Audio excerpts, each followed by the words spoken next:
member of the UN Security Council blew up a Ukrainian hydroelectric plant. At the same time, the UN is celebrating the Language Day of this member, which apparently has never confirmed its legal stay at the UN.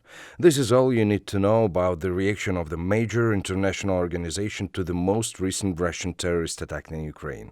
The IAEA is also concerned from afar.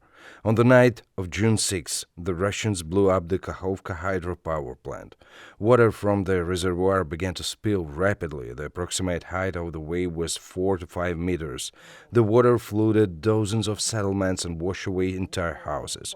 The zoo in Nova Kakhovka also was flooded. Most of its inhabitants died. However, Russians have no limit of cruelty. When rescuers tried to help people leave flooded areas, the occupiers shelled Kherson with artillery. At least 2 rescuers were injured.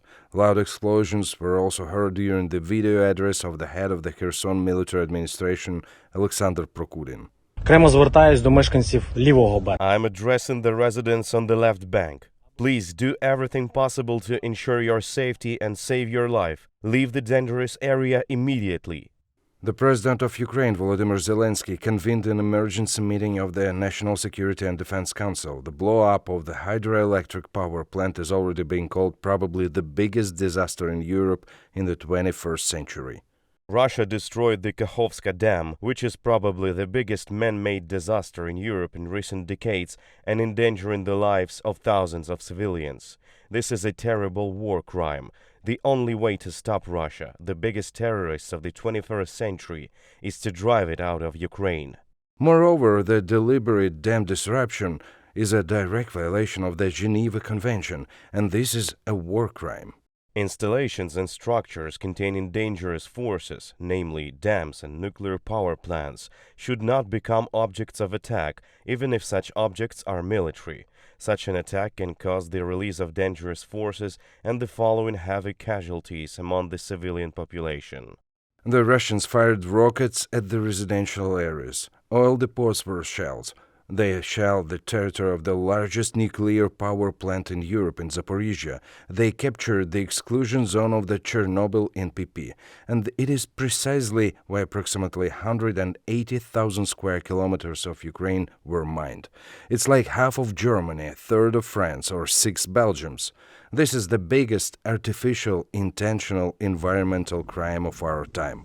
But unfortunately, this is typical crime for Russia. It is to mention that, for example, British intelligence and the Ukrainian president warned about such an act of terrorism, and it was back in November 2022. President Zelensky appealed on November 9, 2022, 2 days before the liberation of Kherson.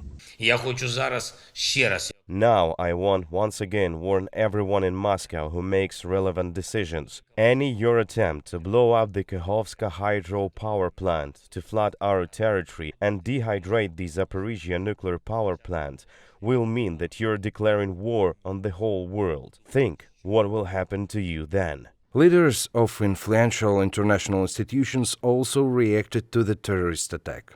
Representatives of Energoatom are closely monitoring the water level at the Zaporizhia NPP because the reactors need to be cooled. The IAEA announced that there is a critical water level beyond which the reactors won't be able to cool down.